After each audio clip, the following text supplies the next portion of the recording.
And he said, the thing with Nigeria is, if you don't do it like this, nobody will take it seriously.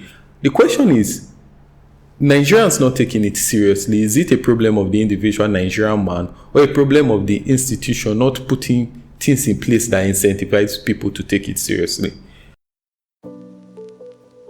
Hey guys, this is Madness in Nigeria Living and I'm your host Gesi. Welcome back to another episode. When it comes to the concept of madness in Nigeria, the question is there a method to the madness?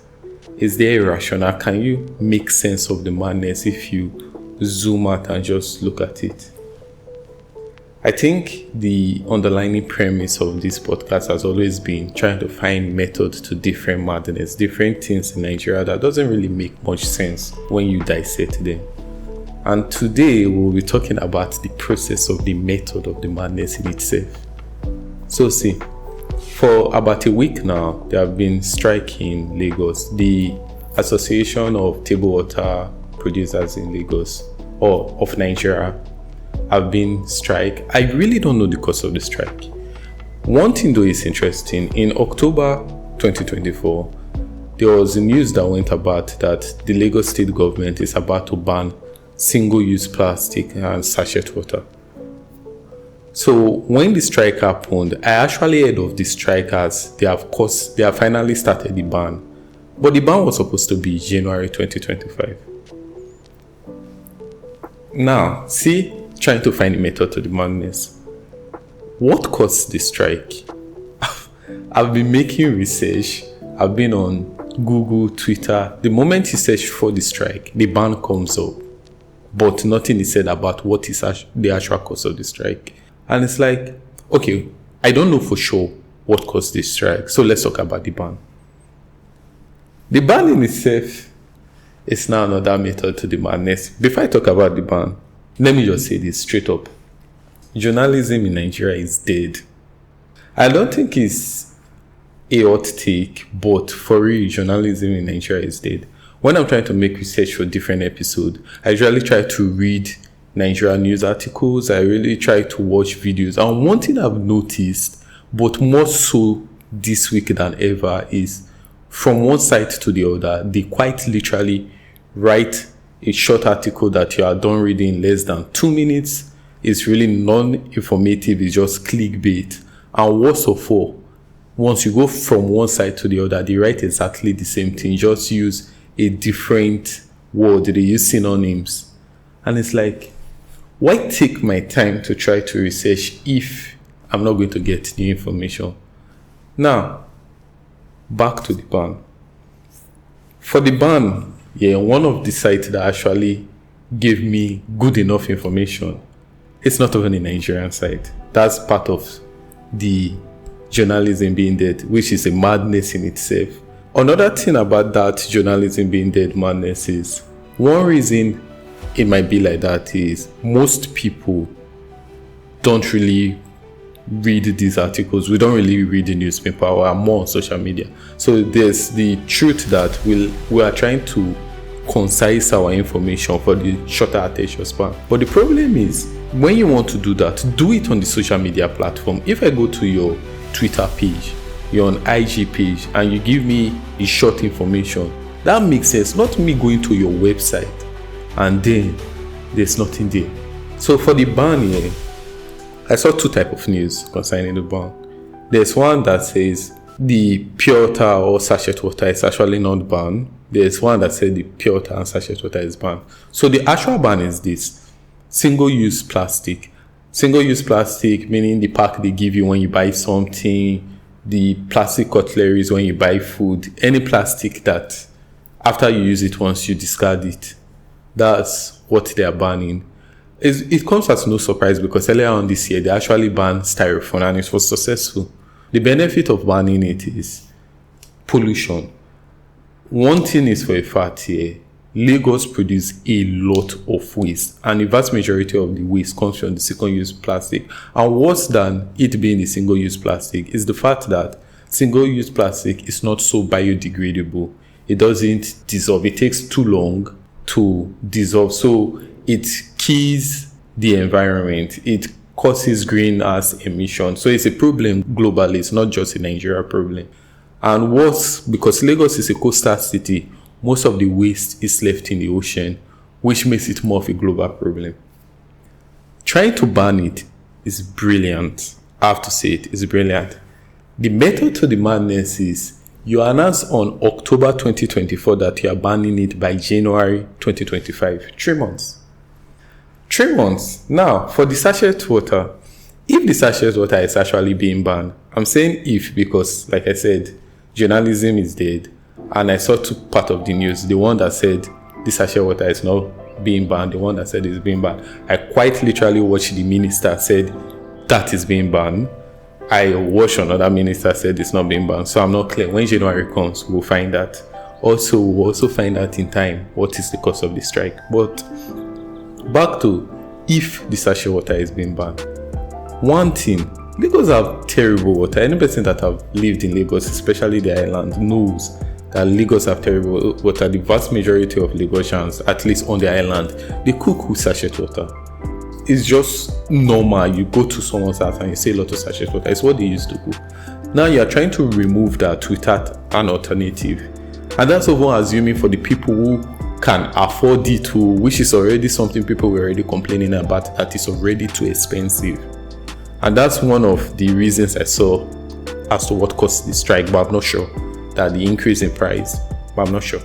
So you remove that without an alternative. We don't have a good water system in the state that will have clean access to water. This is the only alternative. It's not so clean, but at least it's better than drinking your tap water.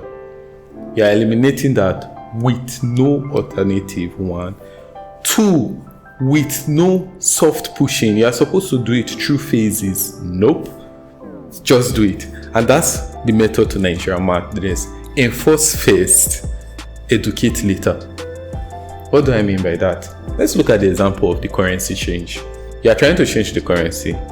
Out of nowhere, they just made an announcement that they are changing the currency by like next month or so. We started seeing new currency. Fine.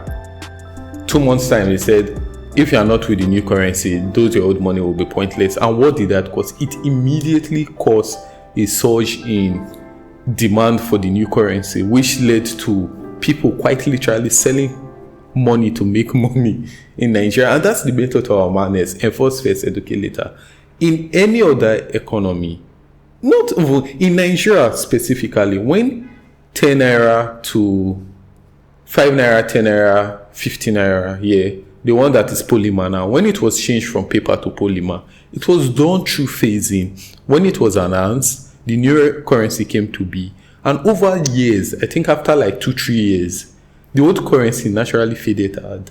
And it's the truth. When you phase it like that, there will be no shock, there will be no reaction. But no, enforce, eliminate. That's the mindset. Enforce, eliminate, then we'll be educated in the process. And it's like, we can't do that. We can't enforce first, eliminate the benefit of the thing without alternative and hope to educate the people why they are suffering. So for the banning of the single-use plastic, because of the strike on the island right now, a lot of Lagosians are talking about this. And the conversation is coming as the government is finding new ways to cause hardship and punishment. In reality, that's not what they are supposed to be doing.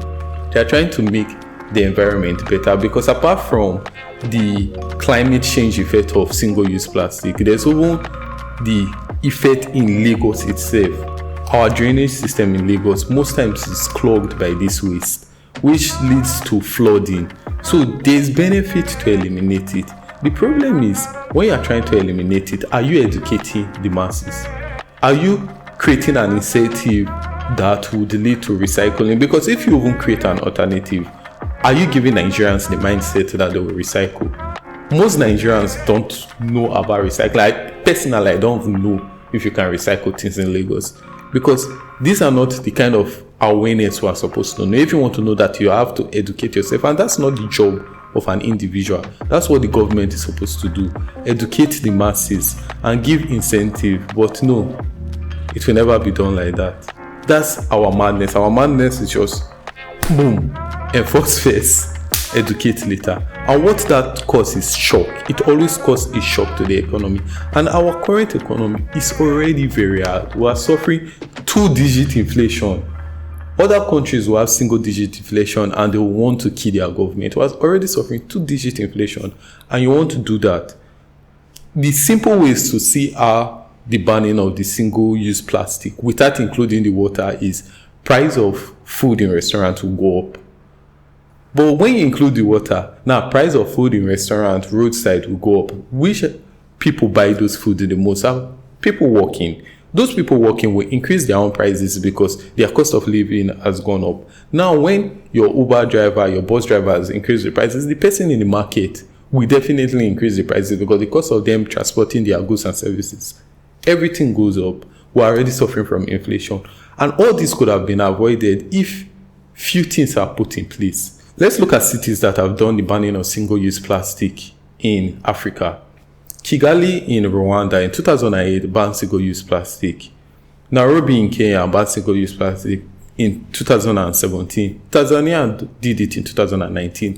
What these places did first was educate the masses, teach them the harm of using plastic, create alternative, subsidize the alternative, and then eventually start punishing people who still use it. But Nigeria said no, punish first. Later on, every other person would change. Because I was watching the Minister of Environmental whatsoever talking, and he said the thing in Nigeria is if you don't do it like this, nobody will take it seriously.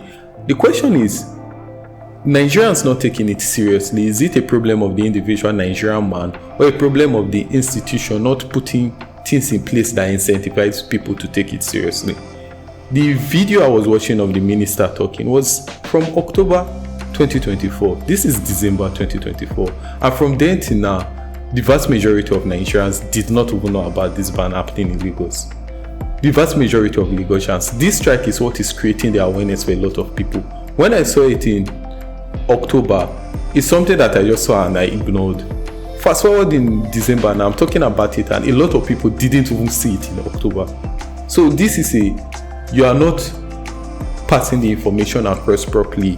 You are not giving incentives so that the stakeholders of the single-use plastic will find alternatives that are cheaper, that are easier to use for them, that will incentivize them to want to turn to that. Because if you look at numbers, by numbers, the Association of Table Water of Nigeria have 2,000 members in Lagos, only Lagos, with more than 10,000 workers.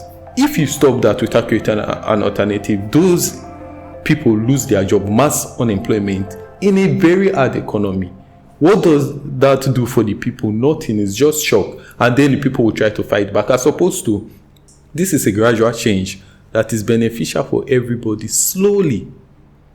So is there a method to our madness? There is a method to our madness. Is it rational? Not at all. It's not in any way rational. We have always done it a particular way. It doesn't work, but we just keep on doing it that way because everybody just know that we are yet to suffer. And like I would say, the inflation in Nigeria, a part of it could have been avoided if we trust our government. But we can only trust our government if our government educates us on these new policies, on these changes. But they don't. They do it. It creates a shock for the vast majority of Nigerians, and that's it. Lagos is just one of many madness. And speaking of Lagos, if this was done in a state like Delta State, I think it will make more sense because Delta State has access to clean water for at least the middle class. The middle class have access to clean water. Yes, there are still the poorer people, but the dwindling middle class have access to clean water. Most Deltans can drink their tap water. In Lagos, it's not a thing, and yet it's being banned. Okay, welcome to Nigeria, I guess. Welcome. Thanks again for coming. This is just a short episode. I just wanted to rant. Tell me your thoughts down below. Like, subscribe. See you again next week. Bye.